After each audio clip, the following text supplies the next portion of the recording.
Joining us. My name is Kelley Vlahos. I am a senior advisor at the Quincy Institute for Responsible Statecraft and editorial director of our online magazine, Responsible Statecraft. Welcome to the National Interest Foundation's virtual discussion, Aftermath of the Gaza War. Should the U.S. be talking directly to Hamas? The last month has seen an amazing amount of destruction as, following an Israeli crackdown on Palestinian protesters in East Jerusalem and the storming of the Al-Aqsa Mosque, Hamas retaliated by launching rockets into Israel. Israel responded with missiles that ended up killing more than 200 Palestinians, many of them children, wiping out buildings and leaving 70,000 people displaced. The U.S. helped, through Egypt, broker a ceasefire to end the violence for now. But the peace process first brokered between the PLO and Israel 30 years ago is largely dead, and the Palestinians in Gaza are increasingly isolated from the rest of the world and the greatest victims of the now routine spasms of violence between Hamas and Israel. Meanwhile, Hamas's popularity and power remain strong despite the poverty and lack of resources and security in the Strip. The status quo clearly isn't working, and isolating Gaza and Hamas diplomatically doesn't seem to serve U.S. interests or the region's interests. Here to talk about what needs to be changed are four esteemed speakers, each who bring their own experiences with the issue to the table and representing the diplomatic, political, and legal aspects of this dilemma. So what I'm going to do here is I'm going to, first I'll introduce each of our speakers, and then I'm going to ask them, a launching question and allow them to answer and go into a little bit of a detail as sort of an initial remarks. And then we will continue in a more conversational style for the next hour or so. If you do have questions, if you're joining us from the outside, please put it in the chat at the bottom and state your name.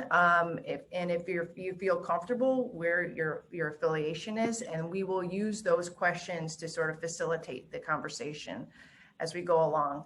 So with us, we have Ambassador Edward Gabriel, who is the former U.S. Ambassador to the Kingdom of Morocco, having served from November 1997 to March 2001, during which time a new U.S.-Morocco strategic relationship was launched on political, military, and economic levels.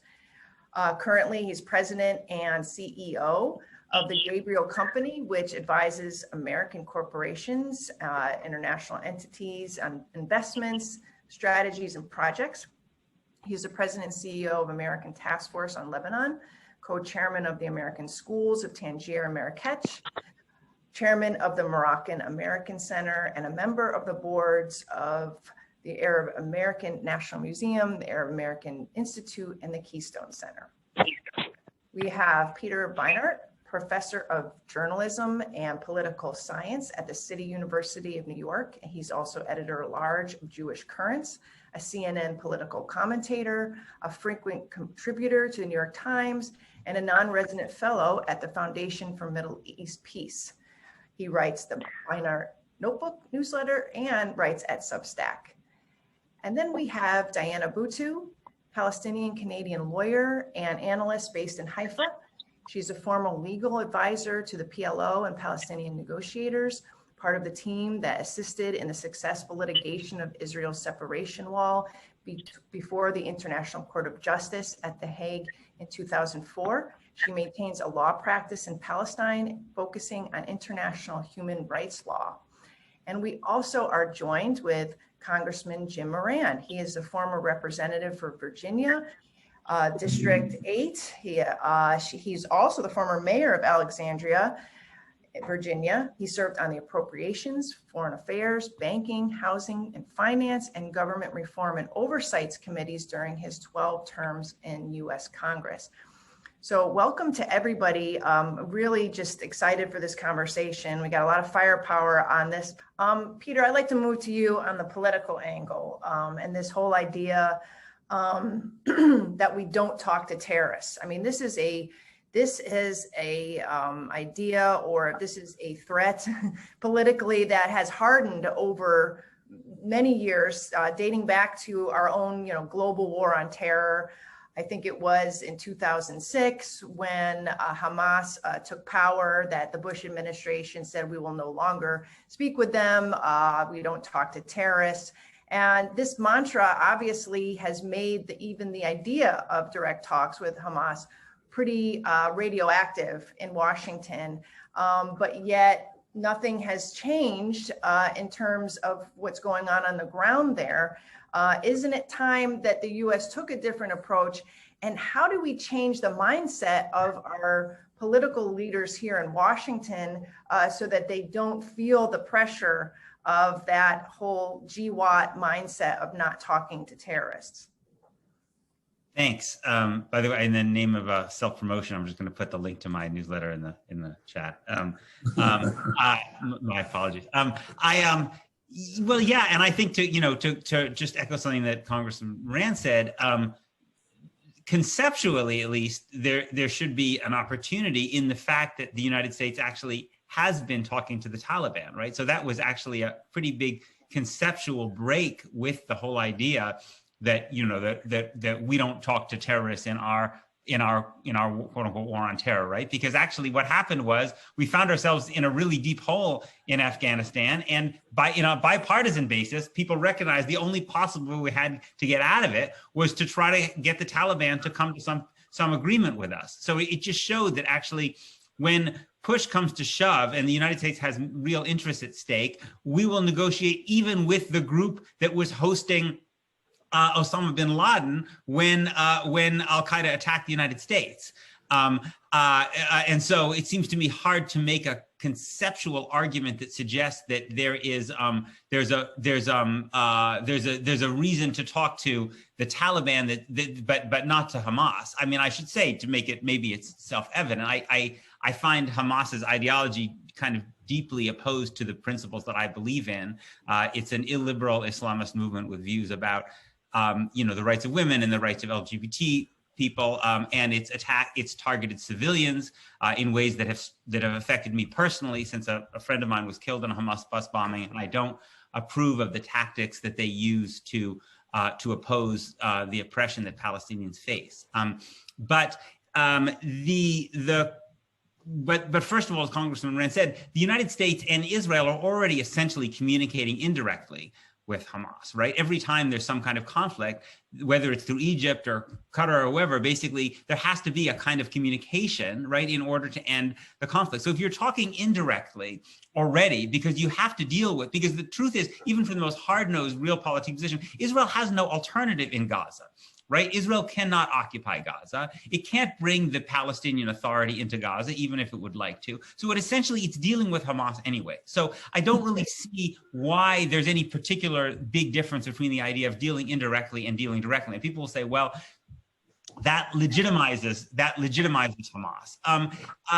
The truth is that Hamas's main source of legitimacy is really the sense that it might be able to get things for the Palestinian people that the Palestinian Authority cannot get. And in that way, the thing that I think has legitimized Hamas more than anything else has been America's complicity in Israel responding to Mahmoud Abbas doing 15 years of security cooperation with Israel and getting nothing for it. In fact, having Palestinians move further and further away from basic freedoms as Israel takes more and more land in the West Bank. So that's really, I think, more than anything, what's legitimized Hamas is the failure of the alternative, which was based on recognizing Israel and doing security cooperation. It's been an utter failure for Palestinians, in large measure because America has accepted Israeli settlement growth and other forms of abuses. I mean, the last point I would just make is that the criteria that were laid out as the basis upon which, the three things that Hamas had to meet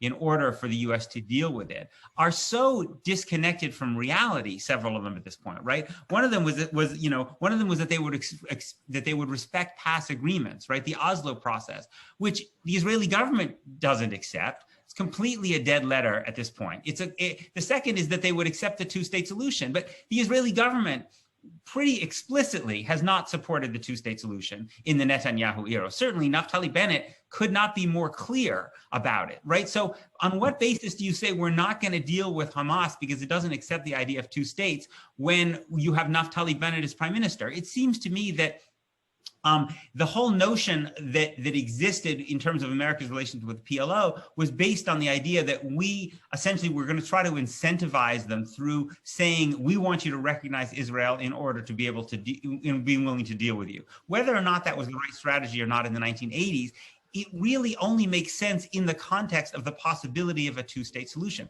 Once there is no possibility of a two-state solution, right, you're asking Hamas to recognize Israel, but what is Hamas going to reasonably expect to get in return, given that it's very, very unlikely that Israel would respond by recognizing a legitimate, viable Palestinian state. So I think the paradigm needs to be really rethought. And the last point I would make is that this unwillingness to deal with Hamas and the unwillingness to accept the idea that Hamas will play a role in Palestinian politics is also, I think, part of the reason that the Biden administration gave a wink and a nod to both Mahmoud Abbas and the Israeli government to basically not have those Palestinian elections go through, right? Because we didn't want to risk the possibility that Hamas would win, and which ultimately, ironically, led to a series of events that probably ultimately strengthened Hamas and continued an illegitimate and divided Palestinian leadership, which doesn't have the strength to actually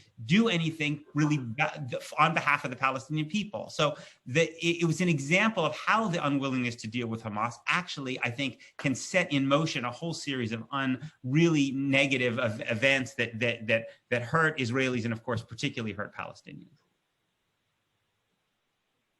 Thanks, Peter. Let's talk about the Palestinians. Diana, you have worked there, lived there. This is your life's work. How has the perception of the United States changed as Hamas and Gazans have been completely cut off from talks and international aid led by the United States, in the George Bush era? Is the situation going on for 16 years now irreparable at this point? Do they even see the United States as good faith brokers of peace? In a word, no. Look, I think it's really important to bear in mind the way that America is perceived by Palestinians and the way it actually is. America is perceived, because it is, Israel's enabler. It is Israel's diplomatic enabler. It is Israel's military enabler. It is Israel's backer. It's Israel's funder. It's Israel's supporter. It's Israel's twin sister. It's and the idea that somehow we are looking to America to liberate us is laughable. The only people who are looking towards the United States and who actually care in any way, shape, or form is the Palestinian Authority, and that's it. Everybody else realizes that the United States is not going to do anything for us, that liberation is not going to come through the Congress, it's not going to come at the hands of the Americans, and in fact, if anything, it's going to be the primary obstacle to it, and that's an opinion I share as well. I want to touch a little bit upon the question that you asked about should they be engaging with Hamas and so on and so forth. Look, that's obviously it's a no-brainer, which is yes. And the reason it's a no-brainer is because if you look at why it is that the United States is not engaging with Hamas, it's not for US reasons, it's entirely for Israeli reasons. It's because this way we have made sure that there are no elections for Palestinians. By not engaging, we've made sure that there is a split between the West Bank and the Gaza Strip. We've made sure that the United States has made sure that there is there's no reconciliation between Hamas and Fatah. They've made sure that there is no reconstruction in the Gaza Strip. And remember, if you're anybody who's like a 21-year-old, you've now lived through three bombing campaigns, very major bombing campaigns in the Gaza Strip. That's your recollection. That's your memory. And the other reason that they don't do this is because Israel doesn't want there to be any understanding of Palestinians and what the Palestinian struggle is about and who Palestinians actually are. Instead, I think there's oftentimes this way of engaging and analyzing what's happening in Palestine through the framework or through the lens of the way that we would engage or analyze the United States, which is party politics. And I want to tell you that that's the wrong way of looking through things. Hamas does not respond because it wants to gain favor amongst Palestinians. It responds because there isn't a single action that is carried out in one part of, that Israel carries out in one part of historic Palestine that doesn't lead to a boomerang effect in another part of it. And to somehow callously think that this is calculated behavior in order to gain favor is to really misunderstand what it means to be a Palestinian, to be living under Israeli military rule. And so I think that we should also look at, and I like the fact that Peter has mentioned, there used to be the conditions, the three conditions that the United States laid out, that it was actually the quartet that laid out, that said that those had to be those three conditions that Hamas had to meet in order for the world to, quote unquote, recognize it.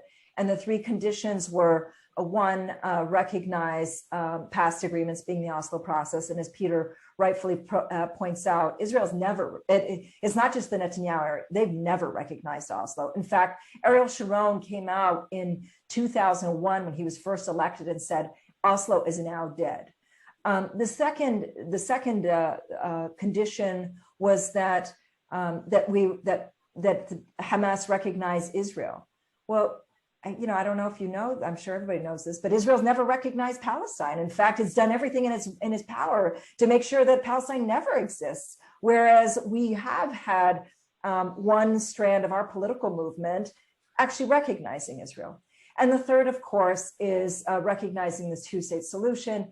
And as Peter has already pointed out, that Israel not only doesn't recognize the two-state solution, none of the parties over the past decade have recognized the two-state solution. In fact, the current people who are going to enter into office, including Mr. Lapid, has not recognized the two-state solution. So these conditions are silly. But beyond that, it's also important to point out that the United States talks to people they want to talk to and then doesn't to others. For example, there are a number of kahanas that the United States will very willingly engage with, including Avigdor Lieberman, who was once a kahanist, who used to be the foreign minister of Israel. And so why is it okay to engage with those people, these very people who believe in ethnic cleansing, and yet not engage with Hamas? And so all of this is to say that I think that the reason that we should be looking and that the United States should be thinking about Hamas is not for the Palestinians, but for your own sake, because it's become the United States has become so irrelevant and so not important and so viewed as the dishonest, not only dishonest broker, but as Israel's cheerleader, that it doesn't have a role any longer in this place. Thank you for that, Diana. I think I'm keeping an eye on the chat here for questions, but I want to go back to the political implications of this. And I wanted to ask Congressman Moran, there were a flurry of pieces in the last month about how the atmosphere in Washington was changing and that Democrats were more willing to buck the Israel lobby on this issue and come right out and say that they were supporting the Palestinians, that they didn't think that Israel deserved a blank check and the political cover that the United States has been giving it to conduct airstrikes and settlement building. As an observer and all your years on the Hill, do you feel that there are some cracks in this wall that can be exploited? Well, thank you, Kelley. I've been asked this before, and I'm never satisfied with my own answer because I've been involved in this issue, of course, for the 24 years I was in the Congress and to some extent before that. And every time that you have some optimism, some sense that people in the Congress get it. They know what the issues are. They know that we're violating our traditional, what we call American values every day in terms of our dealings with the Israeli-Palestinian issue. And then, AIPAC decides to show its political strength, and it's invariably successful. I do think, though, that J Street is gaining strength. It's gaining supporters, both in terms of the media and in financial contributions. And some of the folks who would have been just obvious, I don't want to say Paris, they would have simply taken what their AIPAC representatives told them and put it into a press release. That's not happening. The fact that Bob Menendez came out as strongly as he did against what happened last time was significant. The fact that it's not just the so-called squad that is willing to speak out, but Debbie Dingell gets it just as John Dingell got it, although John really wouldn't go to the floor because he would vote right, but he was chair of the Energy and Commerce Committee. Ted Deutsch is in a critical position chairing the Middle East subcommittee, but his chairperson, Greg Meeks, gets it. And Greg wants some more rational policy, some greater balance. The Congressional Black Caucus has gained considerably more strength, and almost all of them are in safe seats. And they certainly feel some affinity with the Palestinians who have been suppressed, who have been deliberately demoralized, humiliated day after day. There is some connection with the racism that the Congressional Black Caucus has experienced. And of course, they represent constituencies who have to deal with that, still have to deal with that racism. And a lot of this is racism we're dealing with on the part of Palestinians, on the part of Israelis toward Palestinians. So, yeah, I think things are changing. I think Edward Said's, his writings, his thought, it has almost a certain immortality to it among people who listen to him and have read him. Peter is gaining traction. People read what Peter is writing because it's thoughtful and it's accurate. And there are so many others. I don't know that Diana, how much of a constituency Diana has in the United States, but there are some very thoughtful, articulate, persuasive people who are taking on this issue because it matters. And some of the people that Joe Biden has brought in, and I mentioned Hadi Amir because he's, for those of you who don't know, it's Hady, capital AMR. He has been assigned to the Israeli-Palestinian issue. Gosh, he gets it. He's a wonderful person to be given that responsibility. So, yeah, I think things are beginning to change. Chris Murphy, who chairs the Middle East subcommittee in the Senate, boy, he gets it. Chris Van Hollen gets it. Chris Van Hollen, a terrific senator, stood up on the floor against his senior senator in Maryland on the BDS issue.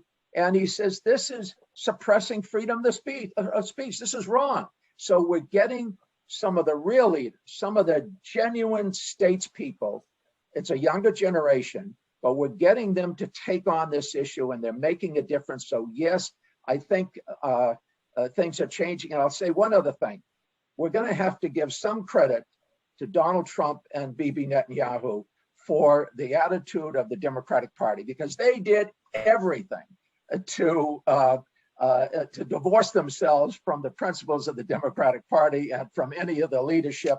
The way that Netanyahu deliberately humiliated President Obama. Joe Biden saw that. He understands that.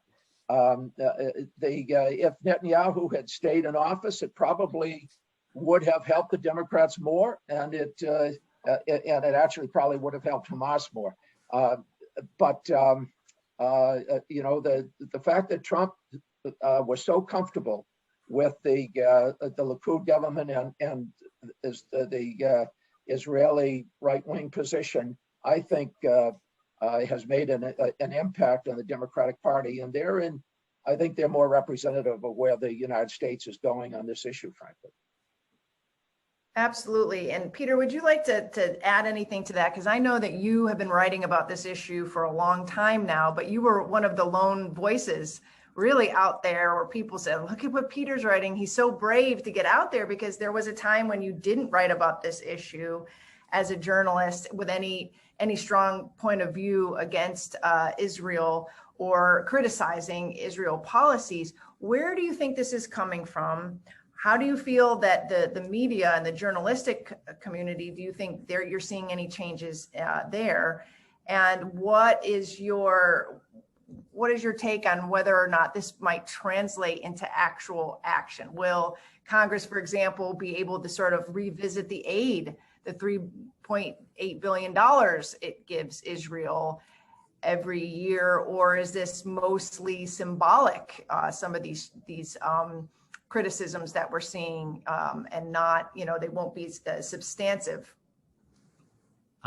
So first, I just wanted to say a word about the influence of Diana Buttu, because among other people, she's been very influential on me. I don't know if Diana even remembers, but the first time we met was actually on what was embarrassed to say, my first trip to the West Bank. I said, this is someone who'd been going. Remember it well. Like many students. Junket, yes, I remember. Yeah, it well. I've been going to Israel since I was a kid, and embarrassingly, really never spent any time with Palestinians in the West Bank. And Diana was kind enough to spend some time, and it was a very important part of my own evolution. Maybe it took too long on this issue, so I think she's been very influential with me and many other people. And I do think that the most significant shift I think that we've seen is that I think perhaps because of the Black Lives Matter movement, there is a greater sensitivity to questions of representation in the media than there was before. So the situation when you used to see all the time where Palestinians were talked about but not with, where you would have panels of people talking about Palestinians with no Palestinians on them, I think that's become harder in maybe not on the right, but in the kind of mainstream media, that's become harder. And I think simply bringing Palestinians into the conversation changes the conversation quite dramatically, because things get said and things get questioned that simply wouldn't be otherwise. So I think that's been a really significant shift. What I don't know is how much this, and obviously Palestinians and their supporters gained influence on social media. And I think that social media is now also more influential on mainstream media than it was. The two things are not hermetically sealed. Journalists spend a lot of time on Twitter. They see what's being said on social media, and it has an influence. What I really don't know is how much that cultural shift and that shift in public opinion, because there is a shift in public opinion as well, how much it will influence Washington policy. I mean, there are issues on which Washington can remain very insulated. I mean, look at gun control, right? I mean, nothing moves on gun control, even though it's obvious that the vast majority of people want to shift on gun control for a variety of reasons. First, our political system isn't all that democratic in a lot of ways, and the Republican Party is moving pretty aggressively to make it less democratic. So the more successful they are, the more Washington can be insulated. It's also the case that intensity matters. It's not just public opinion as a whole, but organization and intensity matters a great deal. And so in the Jewish community, you have probably roughly a 50-50 split between people who, let's say, take an AIPAC view and take a J Street view, with a few people to the left even of J Street and maybe a few people to the right of AIPAC. The problem is that the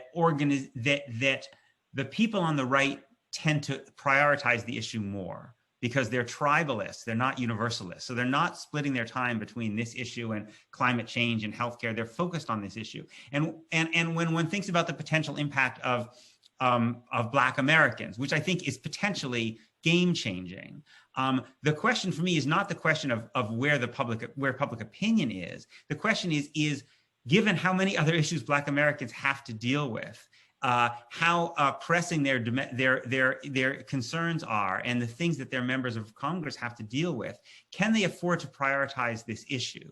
You know, you even see this with Rashida Tlaib, who I think obviously has done extraordinary work on this issue, and yet is constantly vulnerable to this charge that she's focusing on things half a world away and ignoring her district, right? Which is exactly what her opponents want her to say about her, even though it's not true. And so those are some of the concerns. And I also think it's, you know, it's also possible that we do move towards some greater willingness in the Democratic Party to open to conditioning aid, but we have to remember what's happened to the Republican Party. I mean, it was a Republican president, George H.W. Bush, who last conditioned aid. There were once Republican members of Congress who talked about these things, as Jim would know better than me. And so even if the Democratic Party is moving forward in some ways, the Republican Party has moved backwards, as it is on everything, in a really dramatic way. And so we would have a ways to go just to get to where we were like in the Reagan era, in terms of Ronald Reagan's willingness to be willing to condition aid. Now, again, a lot of that conditionality in the Cold War wasn't about the Palestinians. It was more about, let's say, Israeli policy in Lebanon or something like that. But in a way, we've been, even if we moved forward, we would still arguably not be in the same place we were in the early 1990s. That shows kind of how far the conversation has receded in terms of any willingness to suggest that the United States should use its financial leverage to influence Israeli policy. So just riffing off the whole idea of aid, Ambassador, what would it be worth starting to revisit the aid that we give to the Palestinians? Because I understand that a lot of that, if not all of it, is restricted right now, other than the aid to the refugees that Biden had opened up, that Trump had shut off during his own tenure. Can we talk a bit about the restrictions on the aid, whether it be U.S. aid, international aid into Gaza, because of Hamas? And I honestly don't have what legal or legislative strictures are on right now, but would that help to start the flow of things happening there, even if we can't get those direct talks? Yeah, so, listening to Peter and Diana, especially, I was taken by the fact that she said America needs to engage Hamas for its own relevance. I was moved by that. It's an important consideration, and she also put in the chat we have to talk to it ourselves, and that's kind of where I'm coming from. Actually, I think to discuss about means and mechanisms to re-engage the peace process in any way is, for me, it's not going to happen. And Jim Moran and Peter especially talked about the political realities that we're faced with. I was involved in a conversation with Secretary Blinken last week. He was very good following the visit by President Biden to following his visit to the Middle East. But I came away from the same feeling some of the same feeling I'm hearing, that we're not really going to move this needle forward very quickly. And that's why I keep going back to the fact that we should help the president live up to his words, that he wants to be the human rights president, that he wants to lead with American values. Well, that goes for the Palestinians as well as Black Lives Matter, as well as the Asian hate crime bill, as well as anti-Semitism. Palestinian rights are as important as any of them. And so in that sense, I keep thinking that we do need to refocus on aid, which is easy enough to go directly to the people and to the civil society organizations supporting them. We don't have to get into a fight about Hamas. We should encourage Hamas and Fatah to reconcile their differences rather than, as someone said, be an obstacle to it. We should open up the PLO office in Washington. We should push for a capital of Jerusalem and capital of Palestine in Jerusalem. There are things like that and freedom of movement.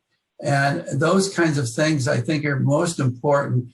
And it's really hard. You get Democrats and Republicans to agree when you're talking about the human rights of people is where to focus our attention and our policies. And right now, let's give it back to them what they claim to be leading with. Diana, can you follow up on that? I mean, what would it take to get aid back into Gaza, and would it help? And do you see any pitfalls there politically, logistically? I mean, can you just talk about the restrictions on aid and what kind of impact, I guess, that's had in the last 16 years?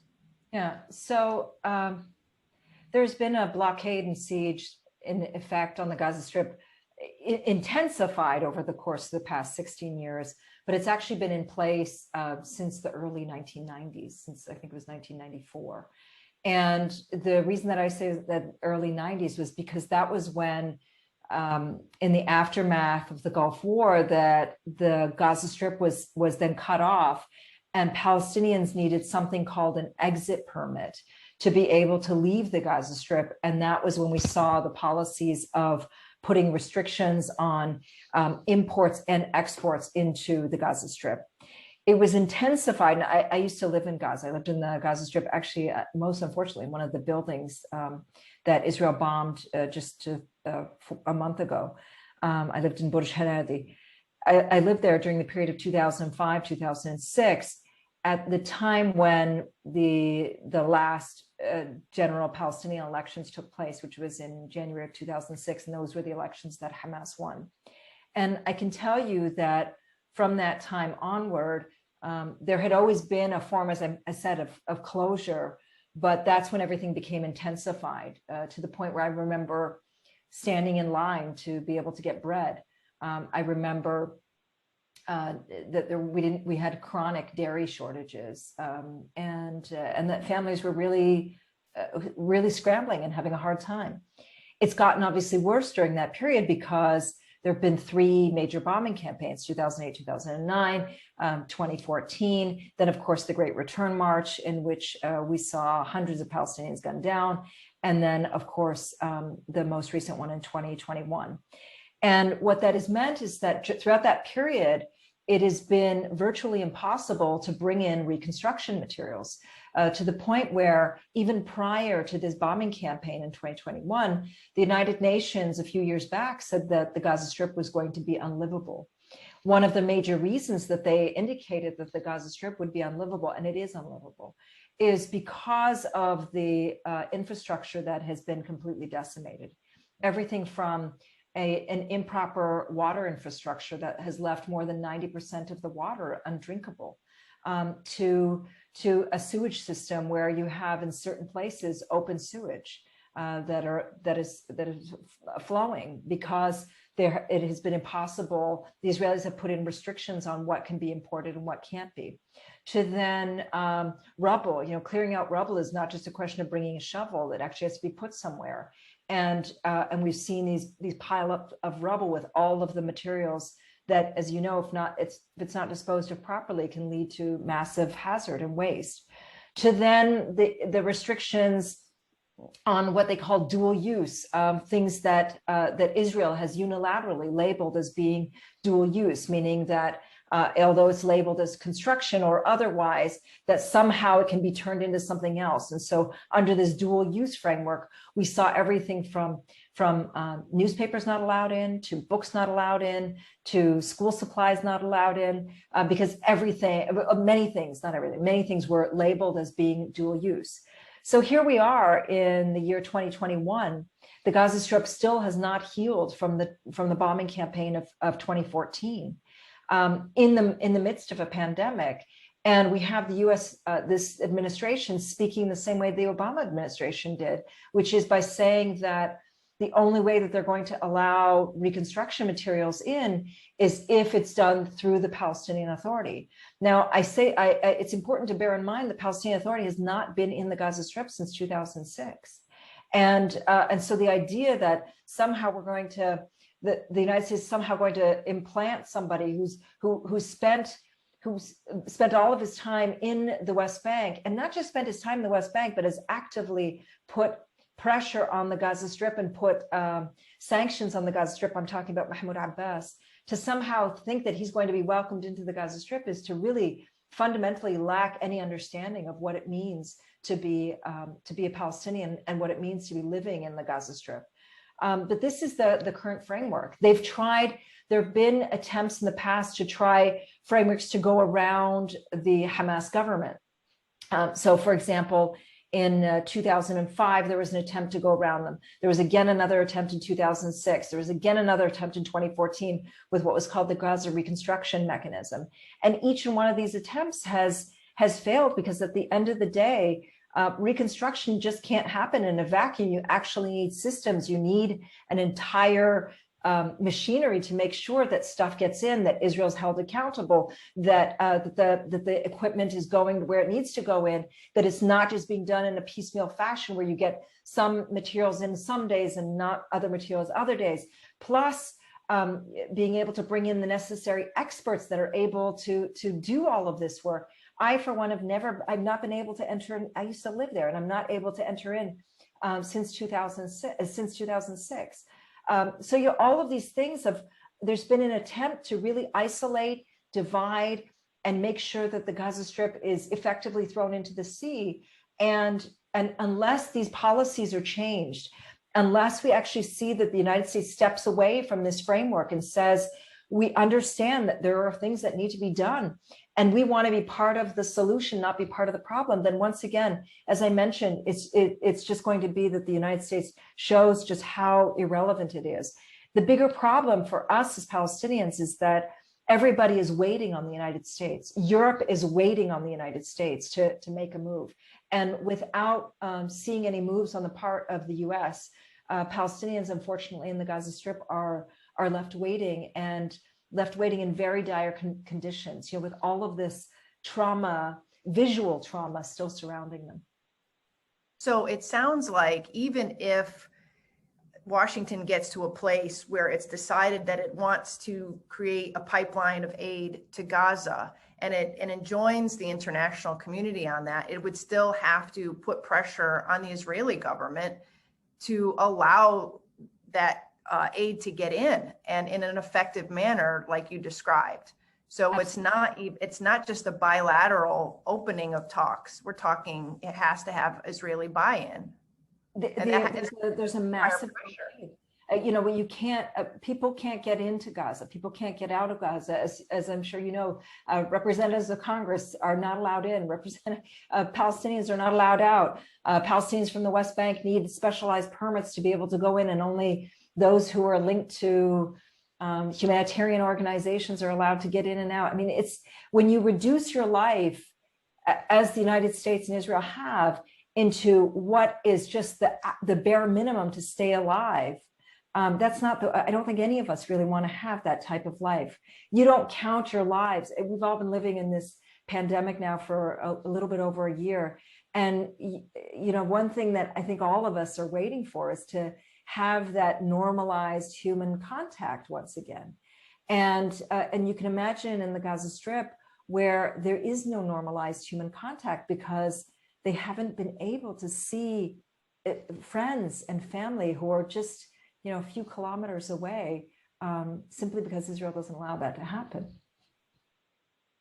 I have a few questions in the chat, so I'm going to go through them. I think there's three key ones that I want to get through in the last 15 minutes of our program.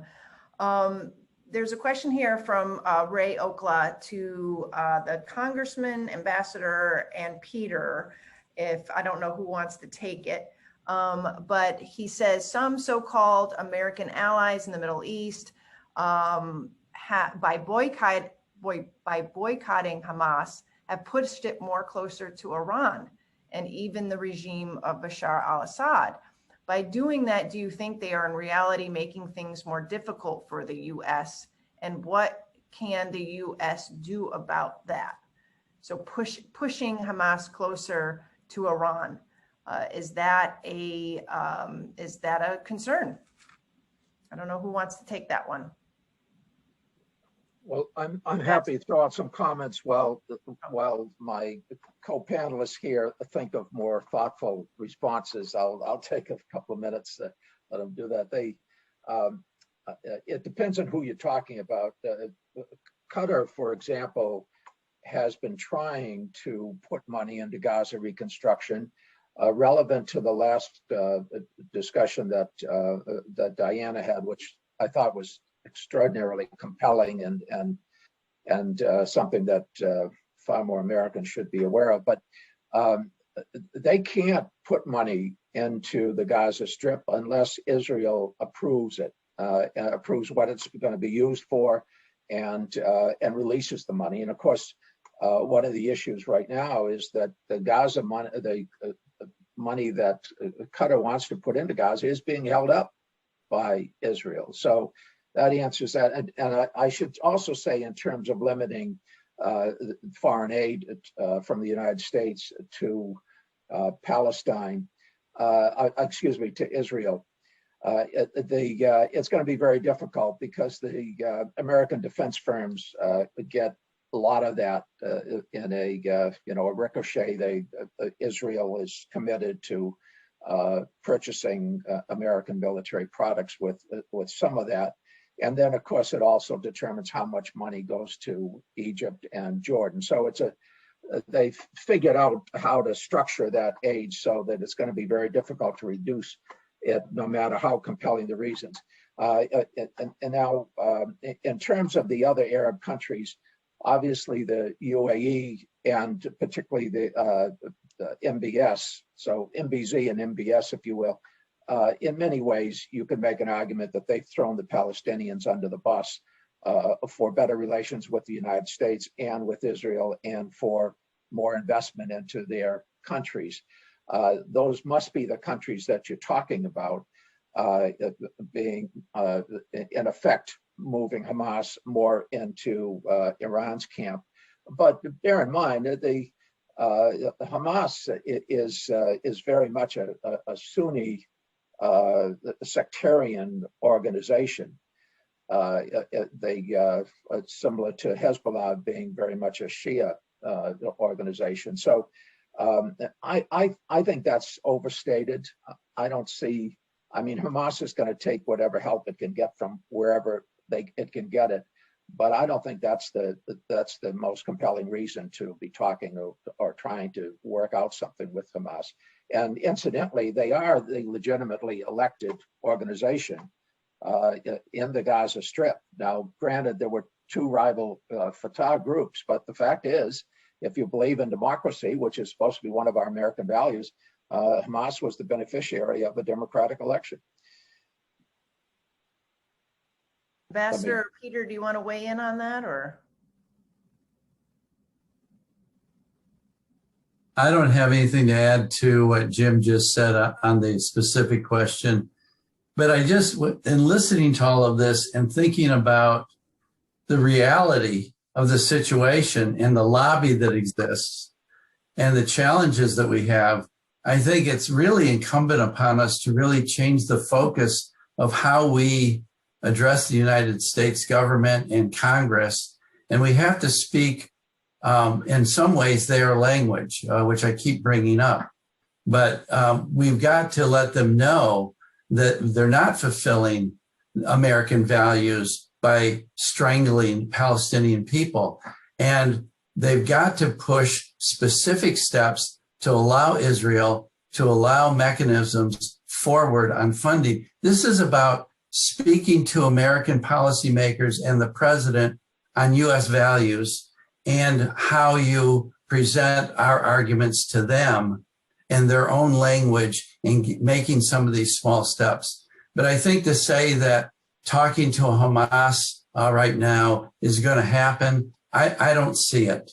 I don't see us negotiating. I think what we've got to do is pound hard on the rights of these people, and then bringing the aid to bear and to freedom of movement and the opportunity to these people, and calling out Israel for their human rights abuses.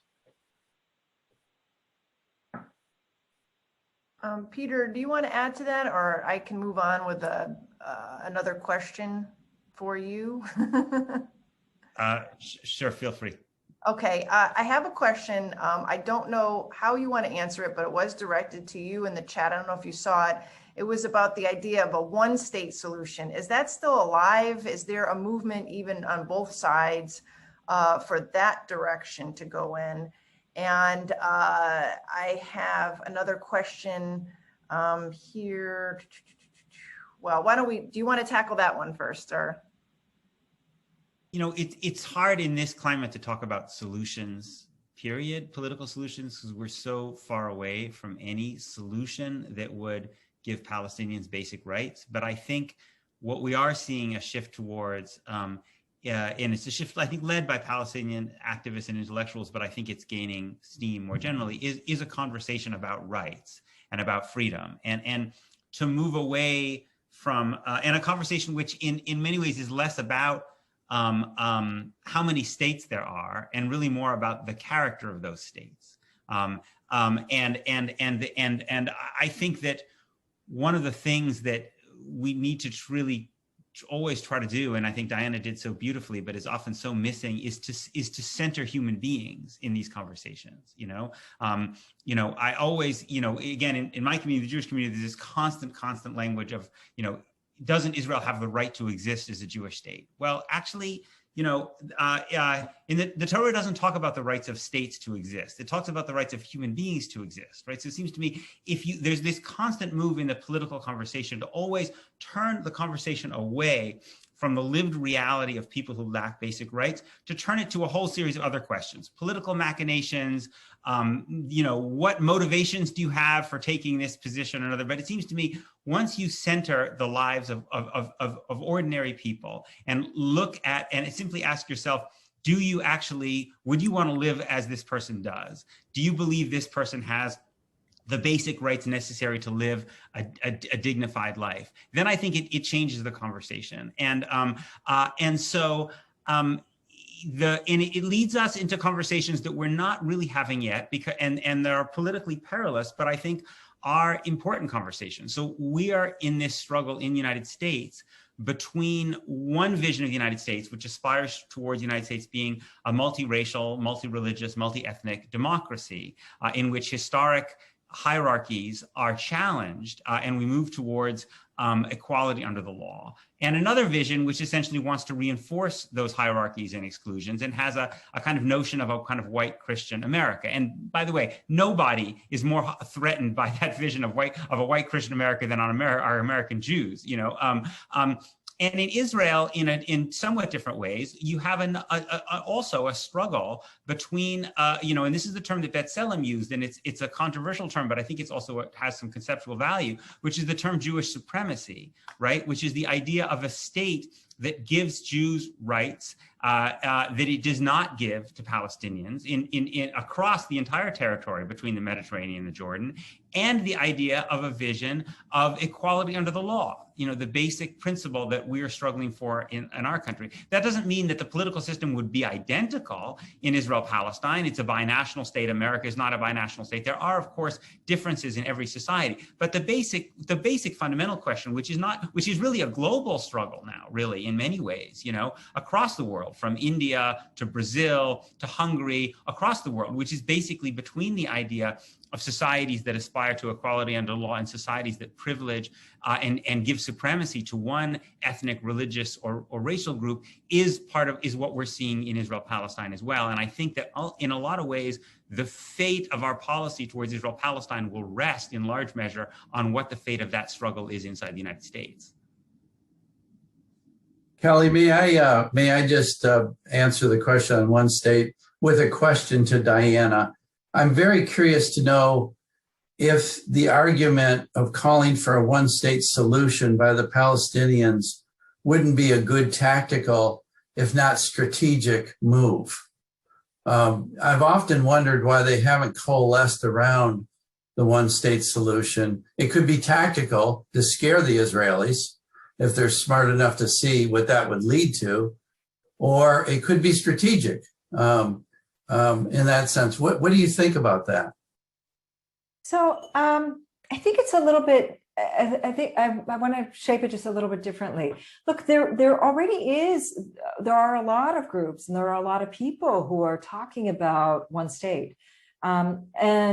But the main thing that people are talking about, and there's different variations of it, but the main thing, and I'm part of one of them, what is it, full disclosure.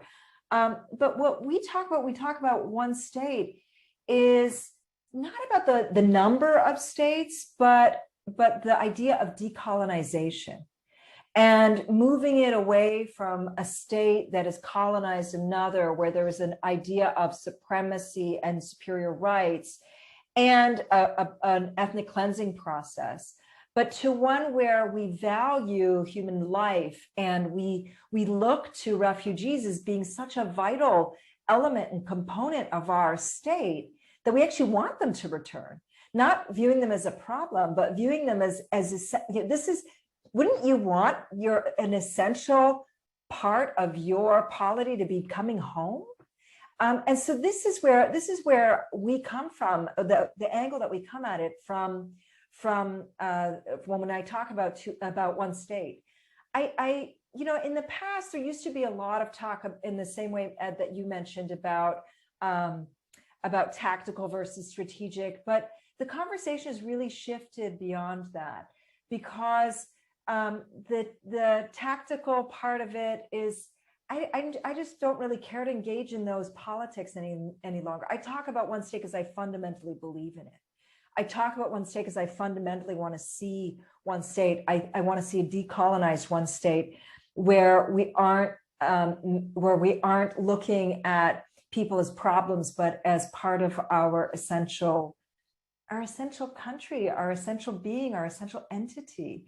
And so people have engaged in what you've mentioned about talking about it tactically and strategically. For example, the now late chief Palestinian negotiator Saeb Erekat used to often say, if you don't give us our own state, we're going to push for one state. And people saw through it. And then others, fundamentally believed, as I said, I do. But I think the bigger thing is, if you really believe in one state, as I do, it can't be a scare tactic, and it shouldn't be a scare tactic. It's a question of really working and making sure that the structures are changed so that we actually do see one state. And just an FYI, that there are large numbers, and the numbers are growing, and it's not just Palestinians. It's Palestinians and Israelis. We have, and from all, like, we have people in the Gaza Strip. We've got people obviously in the West Bank, inside. We have Jewish Israel. I mean, it's actually growing.